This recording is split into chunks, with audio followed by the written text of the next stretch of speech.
Limousin.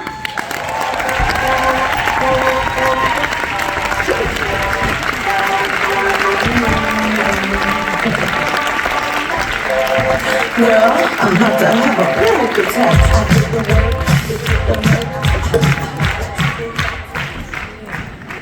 Hello! C'est impressionnant. Merci Perrine pour cette très belle édification. Donc, timing très serré. Je vais me présenter. Rapidement, juste, on a vu avec Marine qu'on a tous des centaines de contacts, mais est-ce qu'on sait vraiment les transformer en clients? Moi, donc, c'est Fantine, j'ai 24 ans, je suis maman d'une petite fille de 2 ans et demi, et j'ai pris des notes parce qu'autrement, je me suis dit que je vais me perdre. Et en fait, quand j'ai démarré, donc effectivement, il y a 5 ans, bientôt 5 ans, j'avais 19 ans, j'avais pas de réseau, je ne connaissais en rien la vente, j'étais aide-soignante de métier, donc autant vous dire que la vente, c'était pas mon domaine. Je mettais à peine une crème sur mon visage, donc la cosmétique et le bien-être, c'est pareil. Et pourtant, je me suis formée, j'ai appris et je l'ai fait avec le cœur. Et je trouve que quand on partage avec le cœur,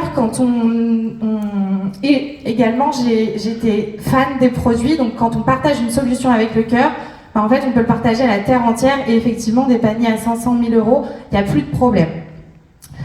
Je suis pas née entrepreneur, je suis pas née commerciale et pour autant j'ai réussi à construire tout ça. Donc je voulais aussi vous partager que si moi j'y suis arrivée, tout le monde dans la salle peut y arriver.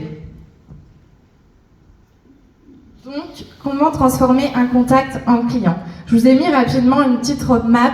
Je vais pas me détailler. De quoi? Ah, ok. Vous pouvez prendre en photo, je ne vais pas détailler, mais je vais ensuite détailler par la suite. Donc, j'ai des contacts, comment je les active? Donc, on a plusieurs contacts différents. On va pouvoir avoir des contacts suite à des likes sur nos réseaux sociaux, suite à des réponses aux sondages, nos amis Facebook, dans la vraie vie, en soirée, à des anniversaires. Ça, en fait, c'est pas un problème, le nombre de contacts, mais c'est comment on va aller les transformer. Je vais ouvrir une conversation avec un contact. Donc, plusieurs possibilités, peut-être suite à un like sur une story, suite à une réponse à un sondage. Donc, pour vous donner peut-être des exemples un peu plus concrets, quand je mets des sondages. Des sondages, c'est très important quand vous allez parler de produits sur vos réseaux sociaux. C'est un appel à l'action. Si vous ne faites pas d'appel à l'action, peut-être qu'il y a des gens qui vont regarder vos stories et qui ne vont pas oser vous écrire. Donc, je vais mettre un appel à l'action et puis je vais dire, coucou Emma, j'ai vu que tu avais répondu à mon sondage sur le programme de relance du métabolisme. Est-ce que c'est une problématique que tu aimerais résoudre? Donc là, je vais ouvrir une conversation. Je vous ai mis différents messages. Donc pareil aussi, on peut directement aller envoyer un message à une personne qui elle n'a pas répondu à un sondage, mais peut-être qu'on va lui envoyer un message. Je voulais te demander, est-ce que tu serais curieuse et ouverte à découvrir un système qui a changé la qualité de ma peau, un système qui a permis de perdre mes 16 kilos post-grossesse. Ça, c'est des messages que vous allez pouvoir aussi envoyer. Dans la vie réelle, c'est pareil. Moi, je suis un anniversaire. Dans la vraie vie, tout est une excuse et un principe pour parler, mais on m'a toujours dit, on a une bouche et 2 oreilles, donc parlez moins et écoutez plus, écoutez les besoins des personnes. Tout le monde se livre et dans la vraie vie, dans les anniversaires, il y a énormément de personnes qui nous partagent des problématiques. Message pour rentrer en relation avec la personne. Donc l'objectif à ce moment-là, c'est de créer du lien, c'est pas de vendre. L'étape de parler du produit, ça vient bien après. Donc là, peut-être qu'on va poser des questions. Donc par exemple, si je prends l'exemple de Emma qui a répondu à mon sondage, donc là je vais lui poser des questions. Où en es-tu? Ou quel est ton objectif aujourd'hui pour te sentir mieux dans ton corps? Ou alors si c'est, je sais pas, Clara qui m'envoie un message, peut-être parce que elle a vu que je faisais ma routine Lumispa en story et qu'elle aimerait se débarrasser de son acné, je vais lui dire, ok, est-ce que tu as déjà testé des solutions pour résoudre cette problématique? Donc à ce moment-là, on ne parle pas de produit ni de prix. Donc on écoute plus qu'on parle et du coup, je pose des questions ouvertes. Donc, si tu pouvais améliorer aujourd'hui une chose, qu'est-ce que ça serait? Ça, c'est pareil, vous allez pouvoir, peut-être que vous allez être en conversation avec une personne et elle va vous dire, vous connaissez pas sa problématique. Peut-être que vous allez pouvoir lui envoyer un questionnaire.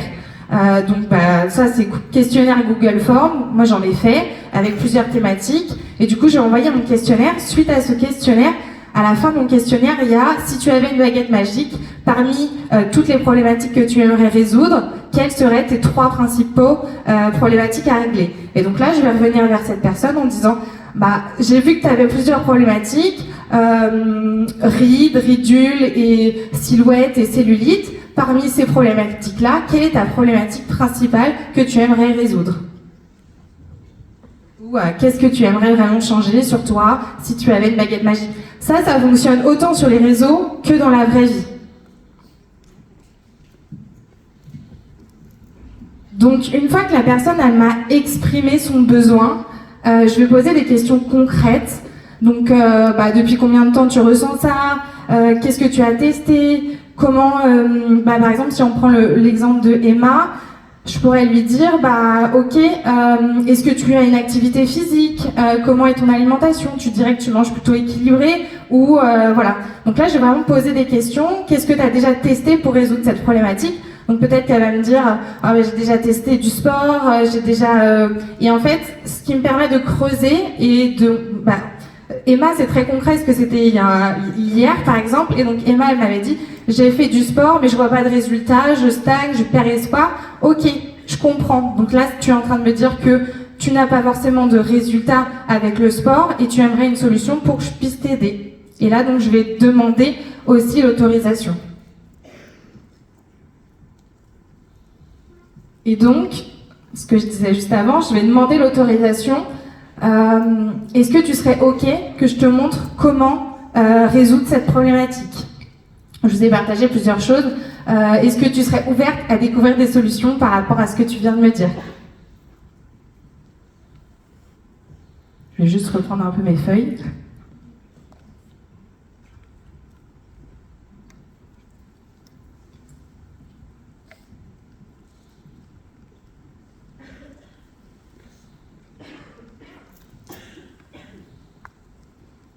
Et donc, je vais proposer un bon format. Toutes les personnes vont pas avoir envie d'avoir le même format. Donc, par exemple, pour une personne où Emma, on échange ensemble, elle me partage sa problématique, donc de vouloir perdre quelques kilos. Elle fait du sport, malgré tout ça, elle n'a pas de résultat. Et donc là, je vais lui proposer, ok, est-ce que tu serais ok qu'on puisse prendre 15 à 20 minutes ensemble en visio afin qu'on puisse échanger et que je puisse te partager mon expérience et les solutions qui me permettraient de t'aider. Peut-être que Emma, dans le cas où elle me dit oui, ok, donc là on cale le call et là, Emma, je l'ai au téléphone lundi matin. Si elle m'avait dit non, je lui aurais dit ok, comment tu veux qu'on fonctionne, comment tu veux que je t'explique. Donc peut-être qu'elle va me dire j'aimerais plutôt que tu m'expliques par message. Et donc là, à ce moment-là, je vais expliquer par message. On n'exte pas les personnes qui ne veulent pas d'appel. Ça arrive, moi aussi j'en ai. C'est moins agréable effectivement d'expliquer et de partager un produit, une solution, une expérience par message, mais pour autant, j'arrive quand même à faire des closings. Et peut-être qu'il y a des personnes qu'on va pouvoir voir dans la vraie vie. Et ça, moi, j'adore rencontrer les gens. J'ai créé tout un réseau de clientèle qui sont à côté de chez moi, parce que c'est encore plus... ça permet de chouchouter, ça permet de leur faire tester les produits. Et donc là, par exemple, je sais pas, Marie, à qui j'ai fait une démo il y a pas longtemps, elle me partageait donc sa problématique et Marie, je savais qu'elle habitait pas très loin de chez moi et je lui ai dit, est-ce que tu es ok qu'on puisse prendre un petit moment ensemble, 1 heure à 2 heures ensemble pour que je puisse te faire tester et montrer tous les produits. Donc là, à ce moment-là, on cale un rendez-vous. Des rendez-vous en one-to-one, peut-être